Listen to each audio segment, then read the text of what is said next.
Back to the news at 10 with a little over 2 weeks to the elections. Registered voters are yet to pick up their permanent voter cards, although the Independent National Electoral Commission has promised to ensure mass distribution of PVCs. Its availability remains a concern. Our big story tonight takes a look at some of the issues and the development in some states.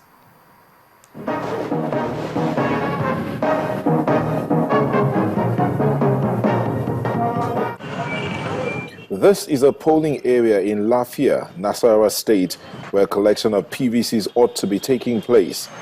But this is not happening. However, here at the INEC office, few persons were seen queuing up to pick up their cards. Another worrisome dimension is the allegation that some people collect other people's PVCs. I went to collect it. They told me that somebody have already collected my own and I've already cast the decent. We have a process of collection, and so a lot of people don't want our officials to comply with that process. They assume, we've had communities where they say that it's a waste of time filling all those forms. They know everybody in the community, let them just dump the cards and go. We've had those reports and problems. So in most cases, we find that when our officials are threatened, we ask them to close. In the southwest, the story seems to be the same. In Abeokuta, the Ogun State capital, most of the residents of the state who are eligible to vote are yet to collect their PVCs. In some of the wards visited, INEC officials failed to show up, leaving the residents disappointed. About 2 weeks ago, they told us that we should come here and collect our PVC, the permanent voters card. And unfortunately now, when I came this morning, we couldn't see anything. I think we can see everywhere now, the place was empty. Even though the INEC official that are supposed to give us the permanent voters card, we were not there. They're actually coming, but they are not getting the cards. The cards are not available.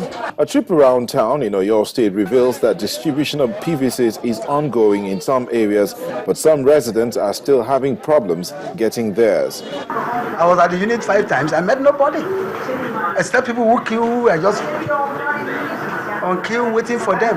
Is that, I mean, if you go there in the morning, you won't meet them. You go there in the afternoon, you won't meet them. You go there in the evening, you won't get them. So who has all the luxury of the time to be queuing up at polling unit for days on end? Meanwhile, at this stakeholders meeting held in Osogbo, the Osun State capital, the State Resident Electoral Commissioner says INEC is fully prepared for the task ahead, maintaining that 70% of PVCs have been collected and an additional 1,505 card readers received. To all the stakeholders in general, INEC wants you to recognize that it is not our knowledge, skills and experience that will make the electoral process in Nigeria successful, but it is our collective actions and determination that can guarantee the social transformation process. The story is the same in the southern part of Nigeria, Edo State to be precise. My card, I call unit 2. Make they check out, they send the notice. One lady waited there, he tell me say anytime they vote, maybe come. Meanwhile, in Cross River State, collection of the PVCs is not the only challenge. Hundreds of those who applied to work as ad hoc staff in Calabar complained of not finding their names on the INEC register.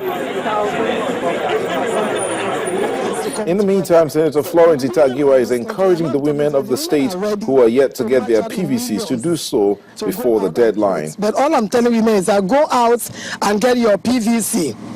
Because without your PVC, you will not be able to vote. As the political parties gear up to go to the polls, INEC has been advised to do more to make the PVCs available for voters.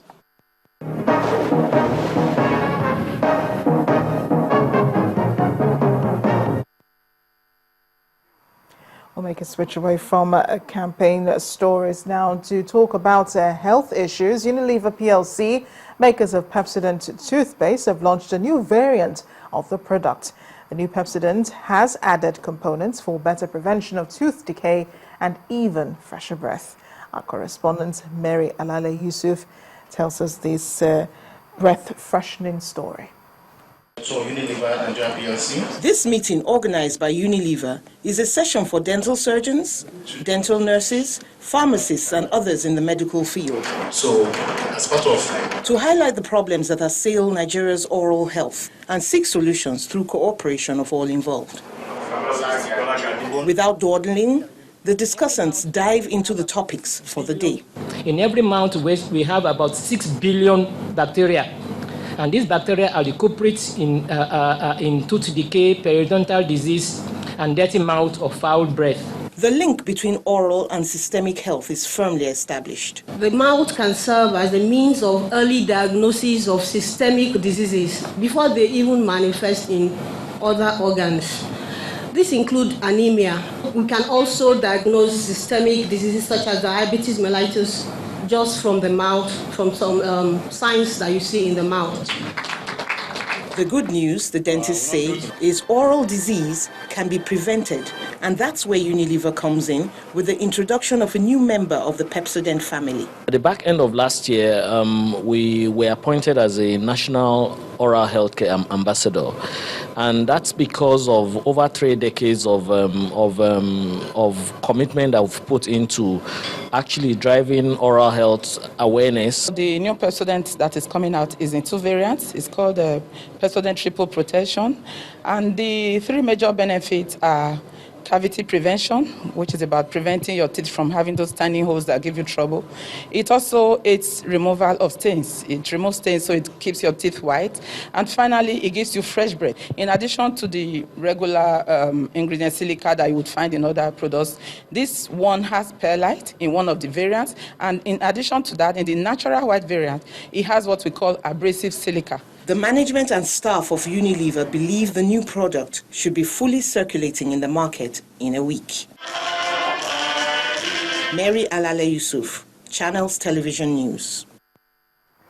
In line with its commitment to providing solutions to the management of diabetes, global healthcare leader Sanofi has provided a ray of hope with the launch of a new range of insulin in Lagos.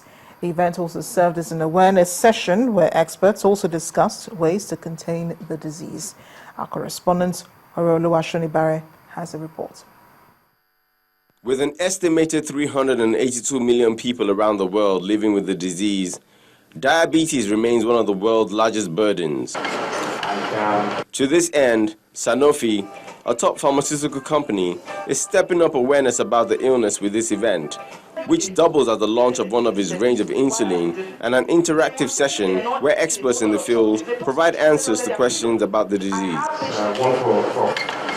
Getting the ball rolling, the company's head of medical and regulatory for Nigeria and Ghana seeks an increase in the number of general practitioners handling the disease in the country. As we all know, the number of specialists that are endocrinologists and diabetologists will be that are managing diabetes is still very low. For this expert, however, cities stand a higher risk of generating more patients living with diabetes. The basic thing is lifestyle factors: what we eat, what we drink, physical exercise, and things like that. And those are the things driving the rising epidemic of type 2 diabetes. Perhaps one of the most disturbing is how gestational diabetes affects babies through nursing mothers. But there is also research evidence to show that the children of such mothers also are prone to developing diabetes in future, and so they also should be watched as well. And they tend to be born very big, not because of they themselves or their own predisposition, because they were overfed with excess sugar in their mother that was crossing the placenta. So they tend to be very big with other symptoms. It is actually endangering them, because if they are delivered in a place where there are no doctors to look after them appropriately, you can actually lose that child. Studies have predicted that the number of diabetic sufferers will rise to about 597 million people by 2035, which means all hands must be on deck to contain the condition, and Sanofi is certainly playing an active role. Oluwashonibare, Channels Television News. First Bank.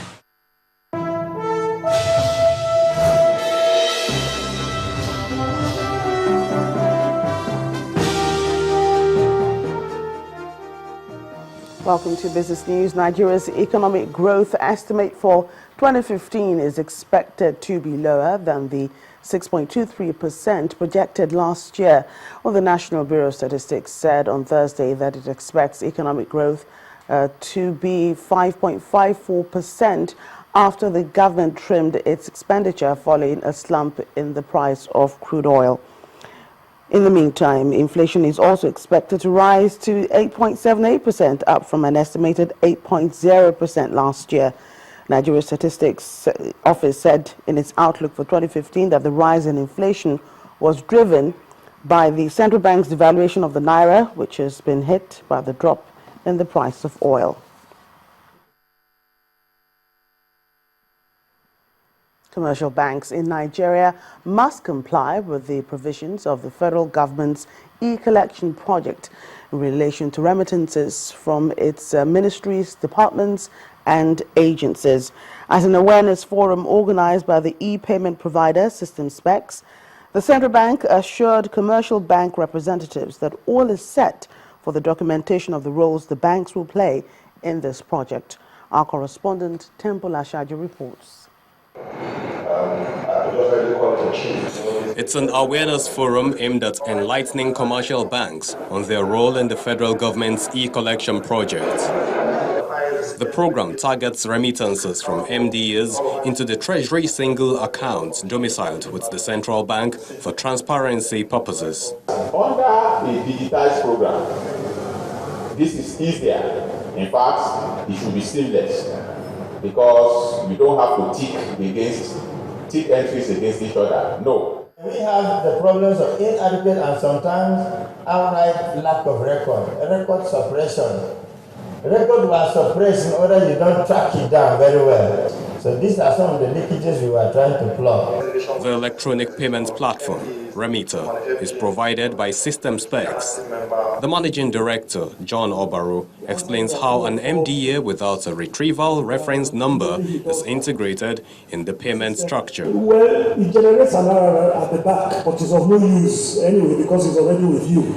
And then the system goes on and treats it like every other one. In the e-collection project, commercial banks are entitled to a commission from the central bank. The banks were assured that this feature will be made legitimate. The fear is, if it is not documented, then it may not be implemented. I want to assure you that that will not happen because we are involved. The OAGF is also involved. I've allayed some of our fears. We have been assured of our income in terms of fees, but it's clear that the float is going.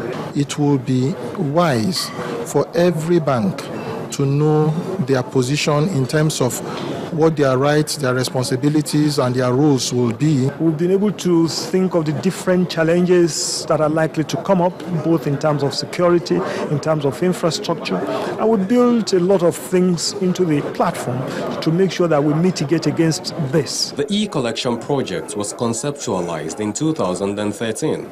After a pilot phase late last year, the central bank rolled out the program on January the 1st. Temple Ashaju, Channels Television News. Sell pressure dominated the equities market on Thursday as the all-share index dropped 0.89% to close at 29,642.38 points. Bolaji Akinwale has more on that.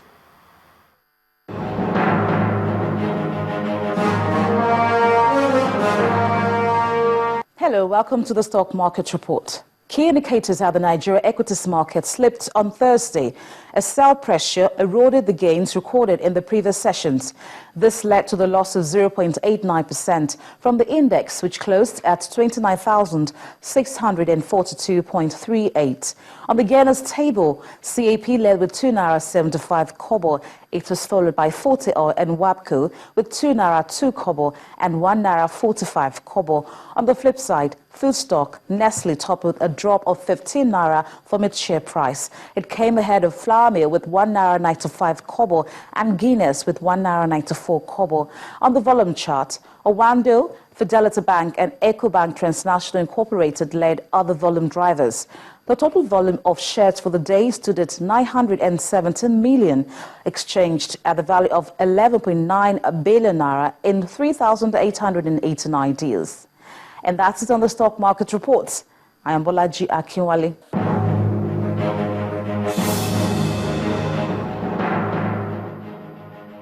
That's it on Business News on the News at 10. Amarachi returns shortly.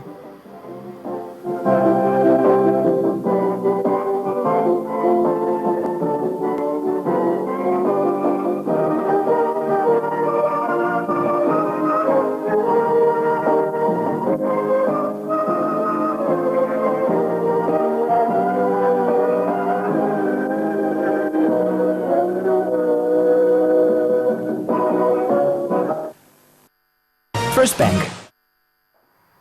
Still ahead on the News at 10, Guinea will play Ghana in the quarterfinals of the Nations Cup after emerging lucky in the drawing of lots in Malabo. We'll have details in sports news. Please join us again.